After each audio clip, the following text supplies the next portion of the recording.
The Pressers with Matt Mallory and Clint Necro. Brought to you by Public Safety and Education and the Trigger Pressers Union.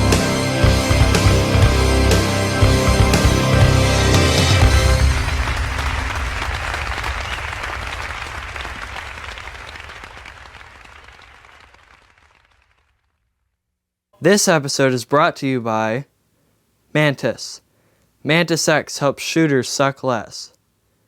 Next Level Training, the makers of the CERT pistol. Mike Hughes and Britt Lentz are rock stars, and you can be too if you train with a CERT. TheGunfood.com, your online source for ammunition. Mountain Man Medical, the right medical training and gear should be accessible to every American. Meet the Pressers is also generously supported by other fine companies, ranges, and our Patreon members. Thank you. Hello and welcome to Meet the Pressers. I'm Matt Mallory, and this is my awesome guest co-host, Cheryl Todd. And we have an awesome special guest today, Mr. Alan Gottlieb. Sir, how are you? Doing well, but been very busy this past month, obviously. Yes. Most of which has been good. Most definitely good. Yes, you're making strides, so much so that you are the talk of the town. Yeah, actually, the Second Amendment Foundation, the week after the Bruin decision from the U.S. Supreme Court, we had over 8,100 media mentions in that week alone. Wow. That's amazing. And well deserved. So tell folks that have been living under a rock maybe and don't know who you are. Tell folks a little bit about who you are and what you do. Well, I'm the founder and executive vice president of the Second Amendment Foundation and chairman of the Citizens Committee for the Right to Keep and Bear Arms, among other things. And that keeps me pretty busy. Absolutely. And especially when we have such momentous historic cases like this recent SCOTUS decision with the Bruin versus the New York State Rifle and Pistol Association that checks in the yay for freedom and individual liberties column, and then immediately followed by total nonsense that New York's going to try to, squeeze in a bunch of, end around bad decisions and bad laws. It's like you have job security upon job security because people look to you not only to solve the problems, right? File the cases, but then also help explain to us, all right, what does that mean when, even the SCOTUS thing. So what does it mean?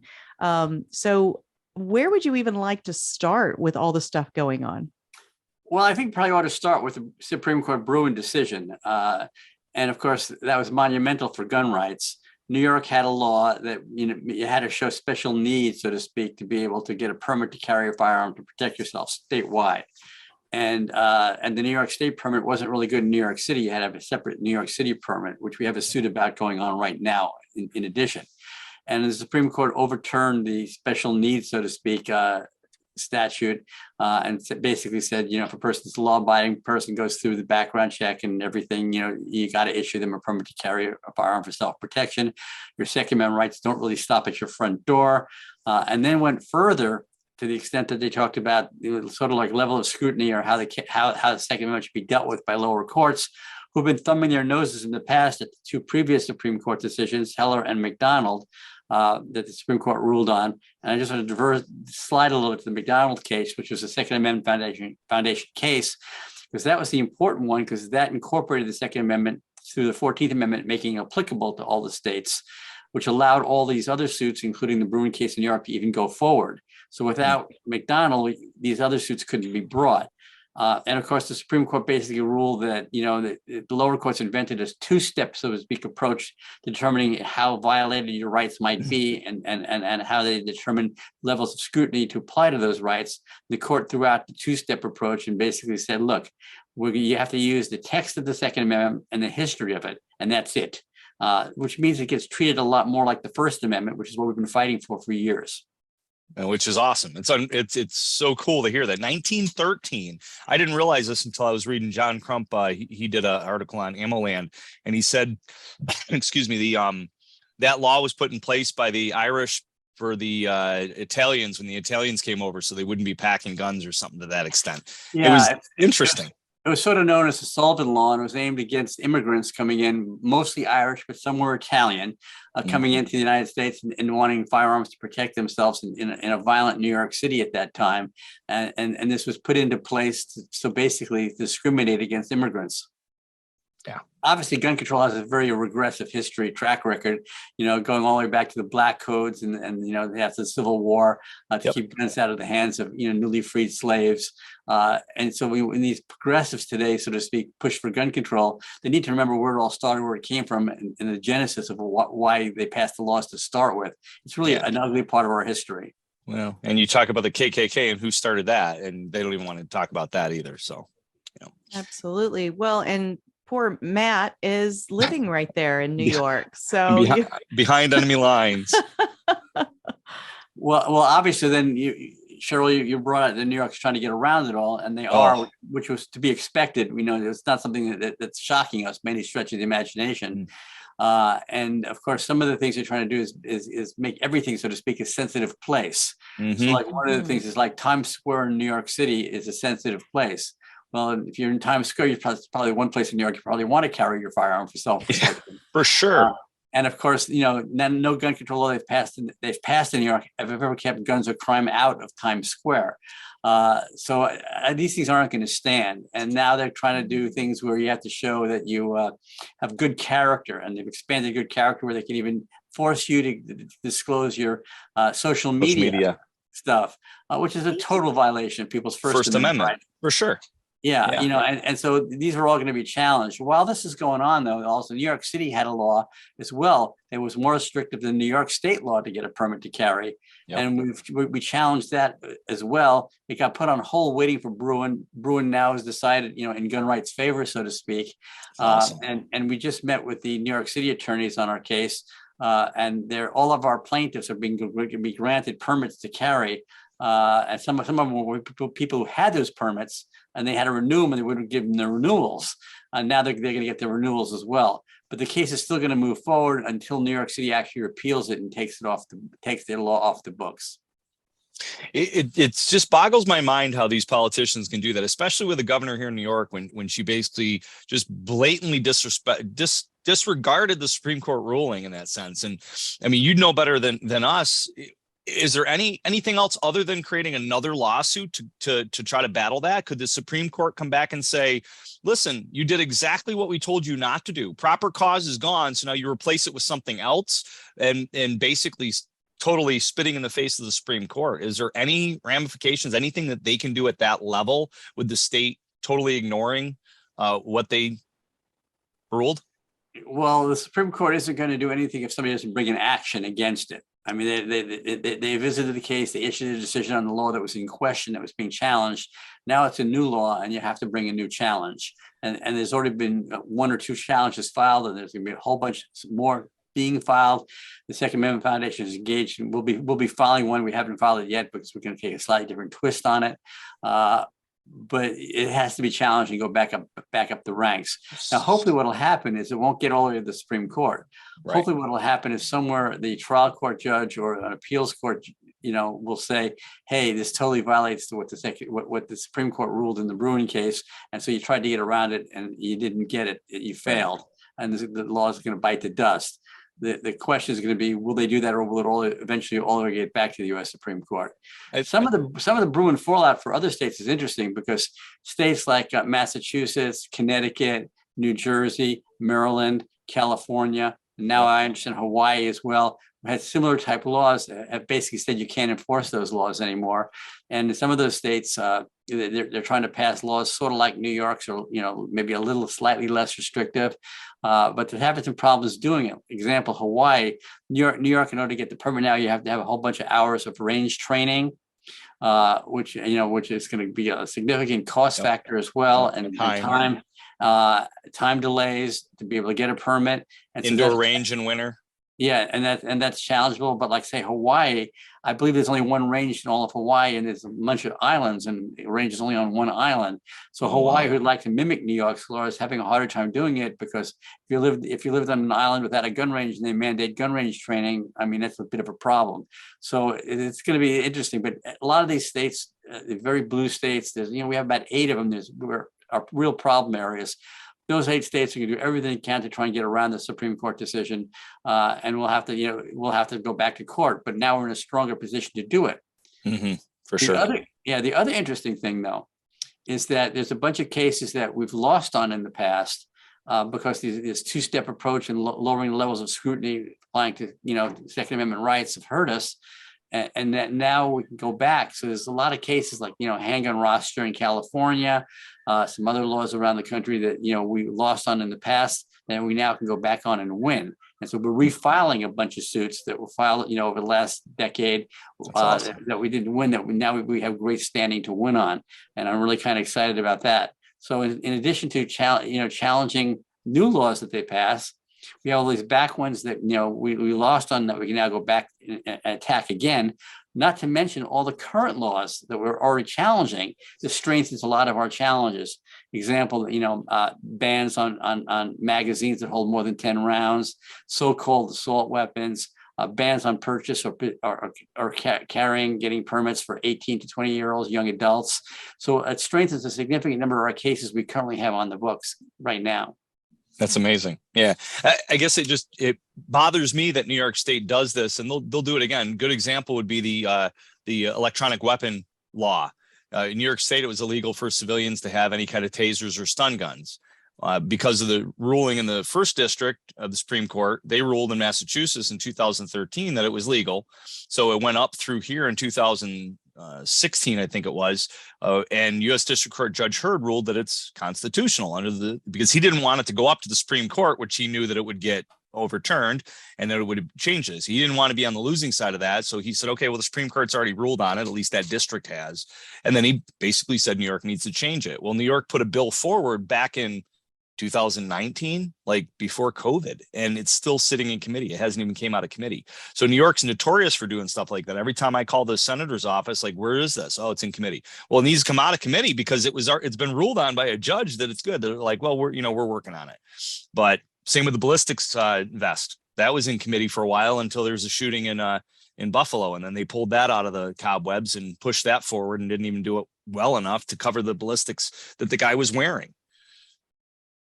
Yeah, I mean, this is really, again, it's all about who we elect, and elections have consequences. So true.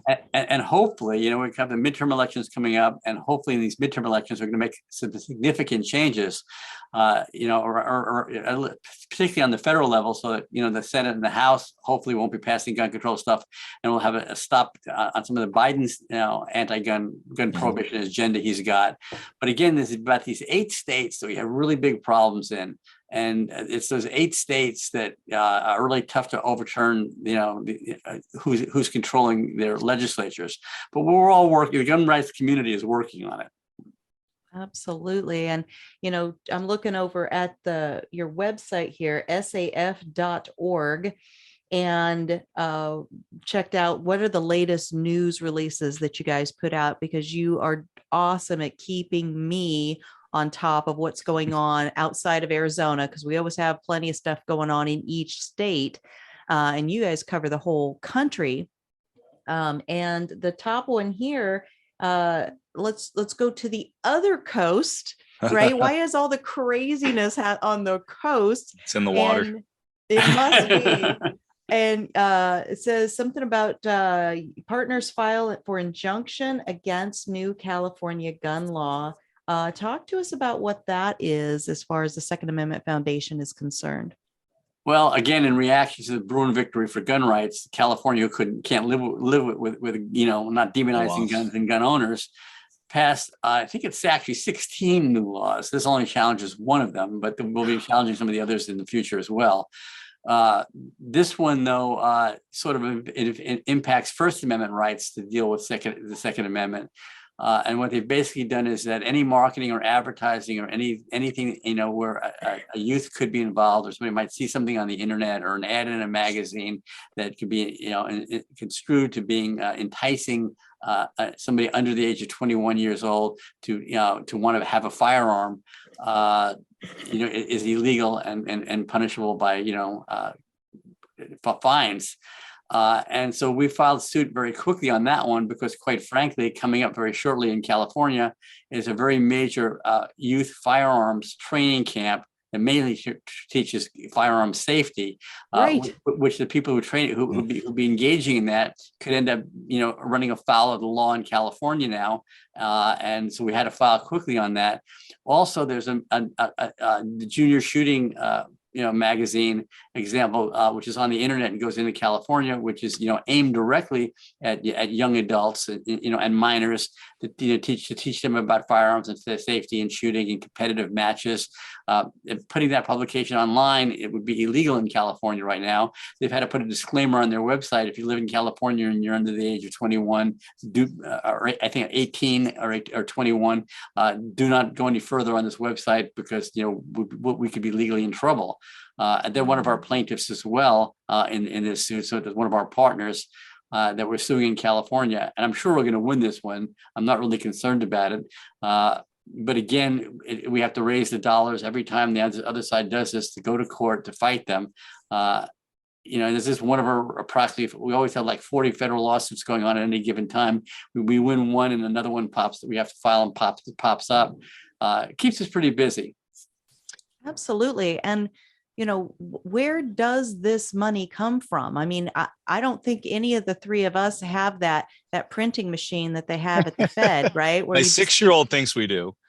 Yeah, right. Just keep cranking that handle and out come these magically, presented dollars. Right. How does the Second Amendment Foundation continue to fight on 40 fronts at a time? And that's just part of what we do, not to mention, like right now, we're running national TV ads on 22 cable networks defending gun rights and pointing out, a live quote from Joe Biden in our commercial about how he wants to ban 9mm pistols and semi-automatic firearms. So we basically have about, several 100,000 members and donors that, send $15, $25 to us at a time to help fund this stuff. We're very grassrootsy, very, very publicly funded by lots and lots of people. And of course, every dollar helps. So it's saf.org, and you can donate through the website. I'm a member. Thank you. I'm a member. Yep. Absolutely. Life member here, because we have to put our dollars where our values are. And so if we are not actively helping, then what are we doing with our lives? Because whatever we do or don't do in our lifetime, it will reverberate forward into our children and our children's children's lives. And I can't imagine what our current landscape would look like if we didn't have the Second Amendment Foundation and the work that you do. And even that, every organization comes down to like a handful, 5 or 6 people that are really doing everything. Yeah. And I know you are very thrifty with your dollars, and you do have a small team, a small but mighty team, right? Yeah, we only have, between key personnel and clerical people, we only have about a staff of 20. And we work really, really hard. It's 7 days a week, 24/7. Wow. But it's very rewarding. I mean, we've accomplished a lot. A lot of people don't realize it, but 80% of the case law that's been made defending Second Amendment rights has been won by the Second Amendment Foundation and our attorneys. Wow. And that's the foundation for future generations and keeping the Second Amendment alive. And so we're really proud of what we've accomplished, and it's going to carry on for centuries in the future. And that's a really great legacy. Definitely. I challenge everybody out there to become a member and then post on all your social media platforms saying that you become a member to try to get other people to become a member. Because that's the only way that we're going to be able to beat these anti-gun individuals and stop them from tromping all over our Second Amendment rights, is by funding great organizations like yours, sir. And so that you can keep the good fight going, because we all have jobs that we can't go out and picket and protest and stand there and say, government's bad. I'd love to do that if I could. It'd be fun to just stand around picketing the government, but I can't do that. So I'll give you the money. You go picket it in court. Thank you. And people don't have to join as a member either. They can just make a donation if they'd like, just make a one-time donation. It all helps at saf.org. Absolutely. And something else that is amazing that the Second Amendment Foundation has done for the past, 37 years? Is that right? The Gun Rights Policy Conference? Somewhere, Cheryl, somewhere about that. It's older than my children. Than most of my children. It's become an institution. And of course, when we started it, the idea was to get just the national gun groups together to meet so we could be on the same page and push in the same direction.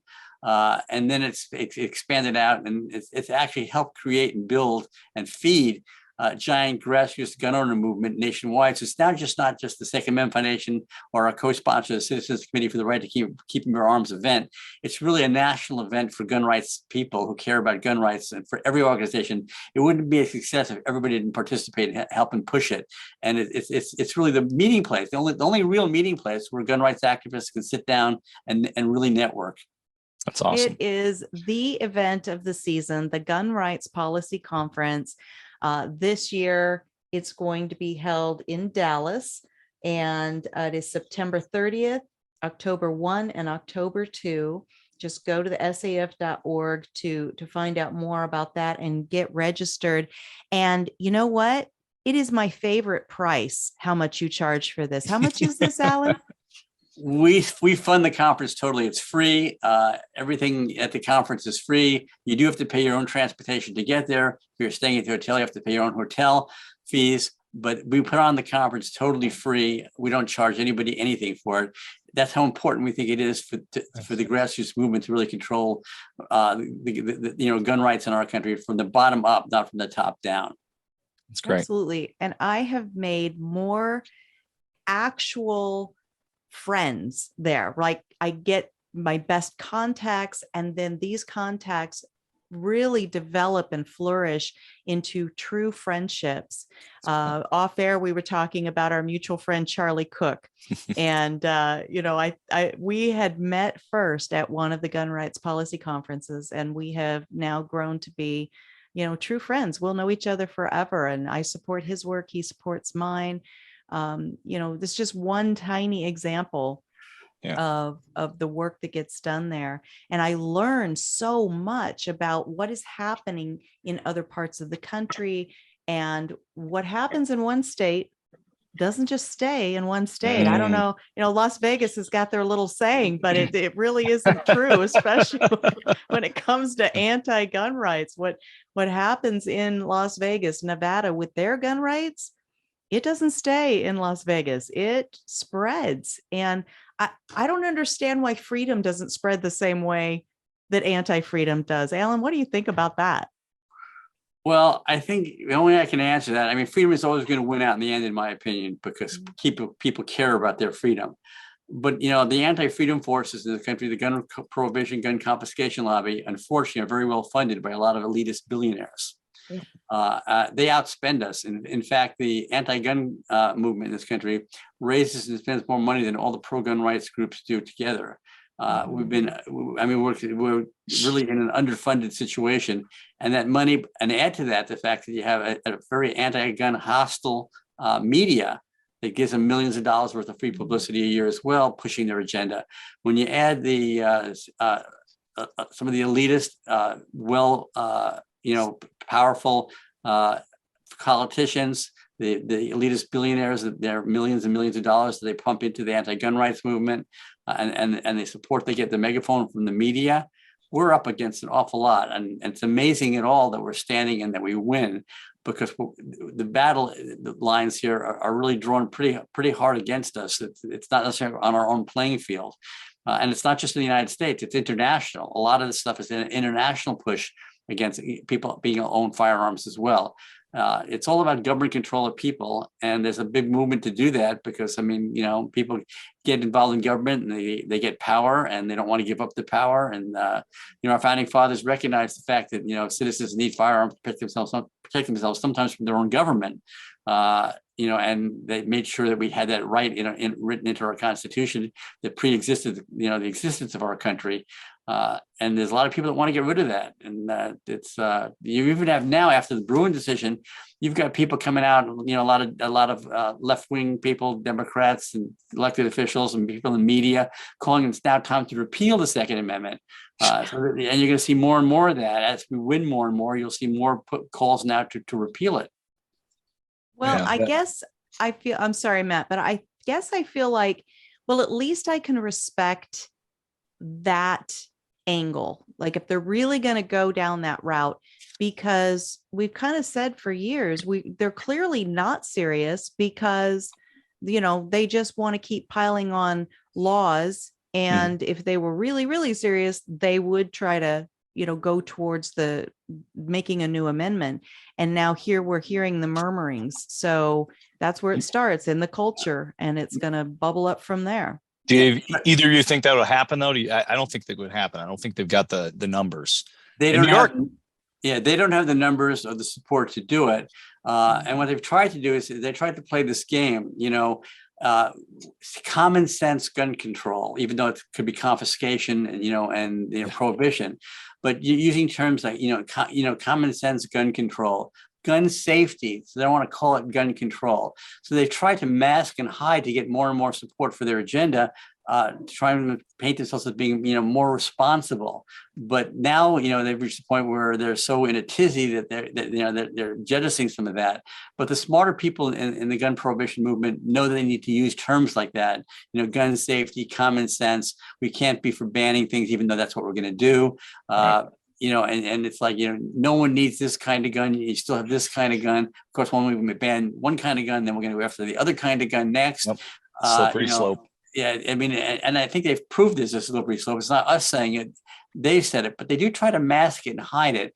And the media helps them do it. And it really bothers me a whole lot when you see all the terms by writers in the media talking about the gun safety battle. Well, it's not a gun safety battle; it's a gun control battle. But they use the terminology of the other side's language. And if you control the language, sometimes you control the debate. Absolutely. As you're talking, going through all this, it reminds me, it's reminiscent of the 4 boxes of liberty, right? The soapbox is the media, and we've let the media take it over. So maybe we need to get away with the media and use our own soapboxes, like a lot of us conservatives do. The ballot box in New York State, everybody says, well, my vote doesn't count.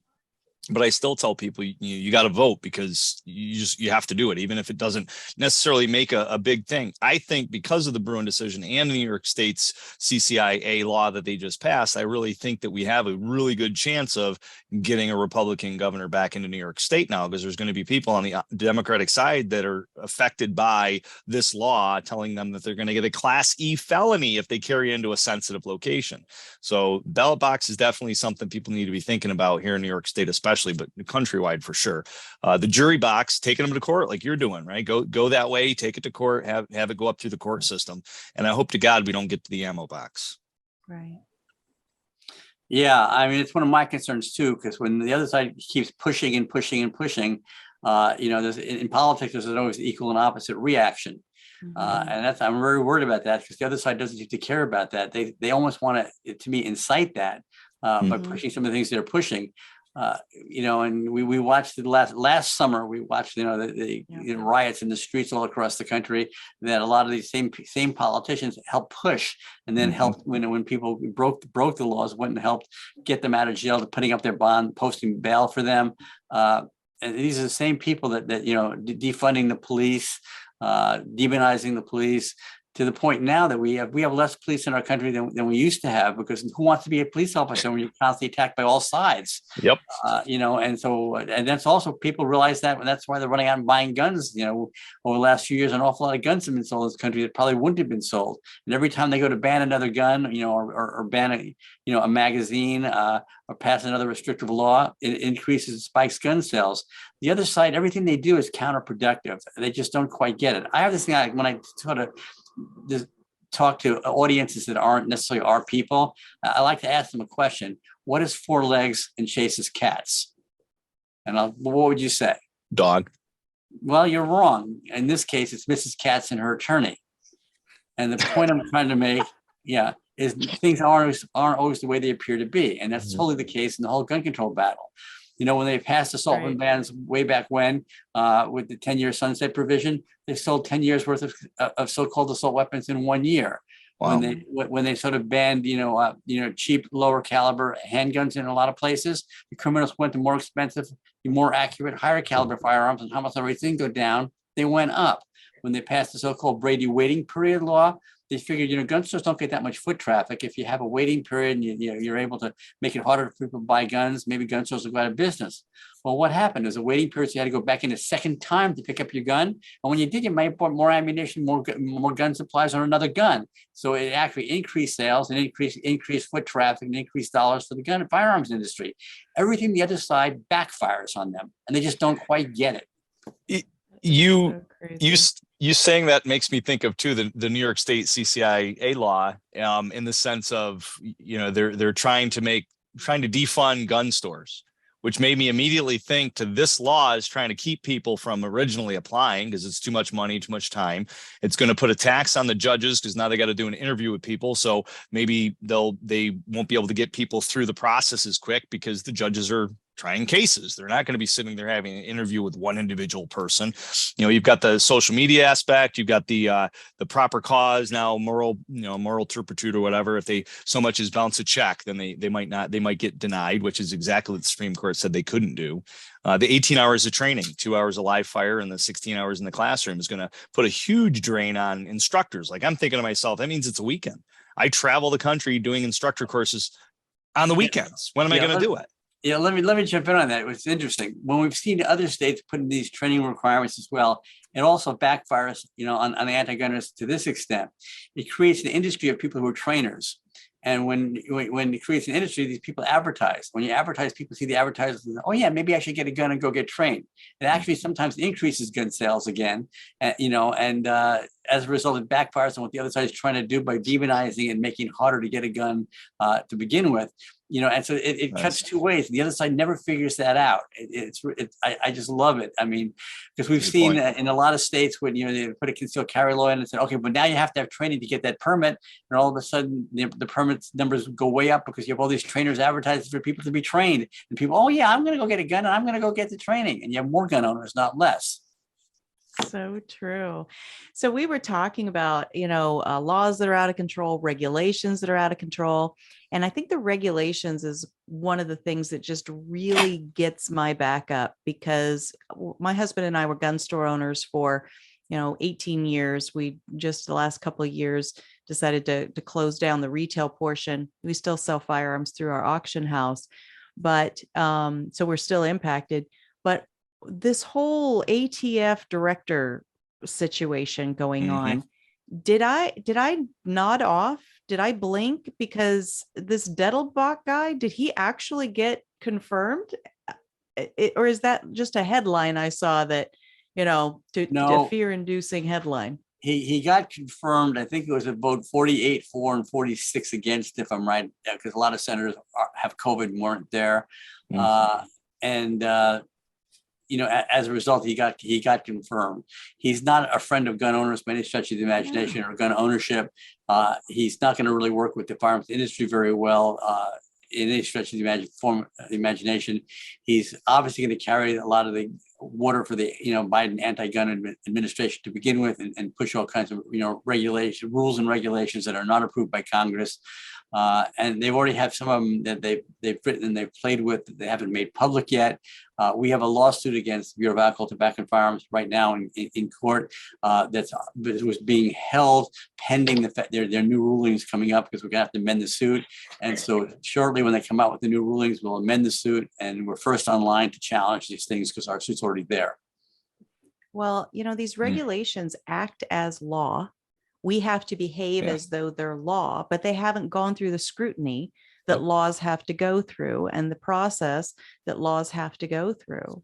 And it is just, it's defeating to freedom and individual liberties and trying to do good faith business as a law-abiding, federally regulated business. And I can't remember the name of the other guy. I should have it burned into my brain, but the other guy that they were trying to put through at the ATF, we heard so much about not only him, but the process of getting him confirmed. Yep. And I really feel like, I'm pretty tapped in. Slid right under the radar. Yeah. And then I saw this headline and I was like, is this one of those, like shocking headlines? So I'll go donate to a pro-gun group, or did he really get confirmed? Like, how did that happen? Why was it so quiet and quick? By design. Well, it wasn't that quick, and the hearings and all weren't that quiet. But once it got out of committee and it was placed, in the queue so it could get to the floor, all it took was for Senator Chuck Schumer to call it up for a vote, and that's what he just did very quietly. And again, they don't want to feed into gun owners being more upset and more angry with this administration as we come into the midterm elections. And the media, of course, tries to help them. Yes. So the media complicit. I mean, the media is not going to do things that let gun owners know your rights are being threatened if they don't have to. True story. Earlier, you had mentioned plaintiffs and such that you guys represent. Does that benefit you at all if more people came on as plaintiffs and more people reached out to you guys and said, hey, listen, I want to be named on this? I'm assuming you don't do a pro bono for the plaintiffs, then they would actually help fund that, right? Or is no. Our plaintiffs, we fund it. The plaintiffs don't have to put any money into the cause at all. The fact that they're putting their name on the line and putting their face on the line and are willing to stand up for their gun rights, we're happy with that. Okay. And we do need plaintiffs. We're very fussy about our plaintiffs. We vet them very, very, carefully, and we try to find plaintiffs that are very sympathetic to the courts, because the issue sometimes with some of these judges, they're not sympathetic to gun rights. But if we get to be sympathetic to the plaintiff, that plaintiffs unduly being persecuted, it helps us out a whole lot. But we do appreciate people coming forward and contacting us saying, hey, I'm willing to be a plaintiff, or here's a problem in my area, I want to help you solve it. And no, we don't take any money. None of our individual plaintiffs have ever put any money into any of our cases. We fund it. So that being said, do you have like a form on your website where somebody could like email you guys for you guys to look at and say, oh, this is a case we'd like to take? Or is it usually driven? There's an email link on our website to reach us in general, and just people go through that, or they call us on the phone, or they catch us that way. But yeah, we love to have plaintiffs. A lot of times we don't know of a situation going on, and like if a person is trying to restore their gun rights because they had a non-violent crime 30, 40 years ago, and a city or state or the federal government won't restore it, and they can't afford to go to court to get it back, and hire an attorney. People like that we don't know about unless they contact us, and then we go to bat for them.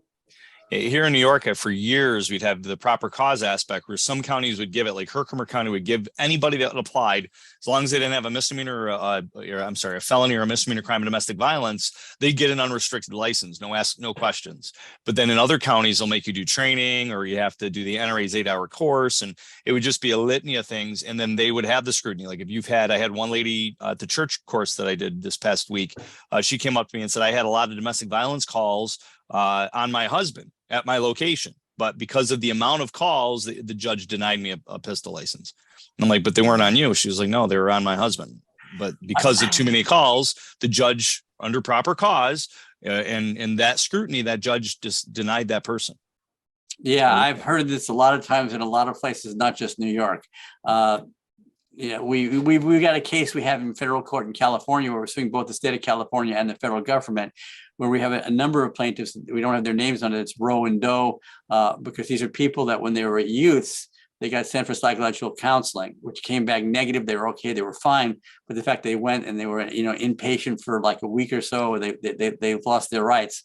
California is arguing that the federal government took the rights away, and the federal government's arguing, no, it's the state that's taking the rights away.